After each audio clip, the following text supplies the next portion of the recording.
सकाळी सकाळी छान ऊन पडलं होतं आणि आज केससुद्धा धुवायचे होते. मग काय छान केसांना ऑइलिंग करून घेतलं. आता सकाळी सकाळी उठल्याबरोबर हे काम केलं तर होतं, नाही तर मग अंघोळीची वेळ होते, पण ऑइलिंग करायला काही वेळ मिळत नाही. आणि आज चहाचं पहिलं काम नव्हतं, तर पहिलं ऑइलिंगचं काम होतं आणि त्यानंतर घेतलं छान गरमागरम असा चहा.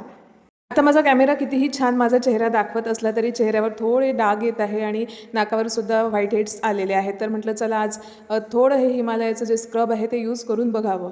मसूरच्या डाळीचा पॅक लावला की कोणत्याही स्क्रबची आवश्यकता वाटत नाही, पण आता मसूरच्या डाळीचा पॅक इथे नाही आहे आणि खूप दिवसाचं स्क्रब केलं नव्हतं चेहऱ्याला. अगदी बेसनाचा पॅक लावत आहे, तर म्हटलं चला ह्या 10-10 रुपयाचे साचे होते किराणा दुकानात, ते आणले आणि थोडं आपल्या चेहऱ्याला पॅम्परिंग करत आहे. आता 10 रुपयाच्या पॅकमध्ये काय येईल असं मला वाटलं होतं, पण स्क्रब केल्यानंतर चेहरा फार बरा दिसत होता, बरं वाटलं.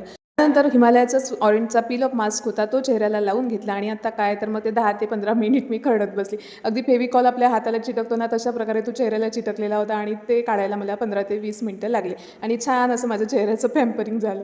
आता काढता काढता मला असं वाटलं की कशाला या मास्कच्या मागे लागली असेल, पण असो चेहरा धुतल्यानंतर मात्र छान ग्लो करत होता. आता आपलं किचनमध्ये आल्यानंतर नेहमीचाच आपला प्रश्न असतो की आजसुद्धा भेंडी होती आणि भेंडी आणि वरण म्हटलं की मला खूप म्हणजे खूपच कंटाळा आला होता. अगदी पाहायलाही नको वाटत होतं, म्हणून भेंडी केली आणि माझ्या आवडीची छान रव्याची खीर आज केली.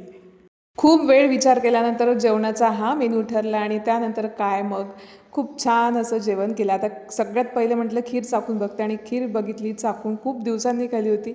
तर आहाहाहा! खूप छान झाली होती. तर चला, व्हिडिओ आवडला असेल तर लाईक, शेअर आणि सबस्क्राईब करायला विसरू नका. भेटू पुढच्या व्हिडिओमध्ये. तोपर्यंत बाय बाय.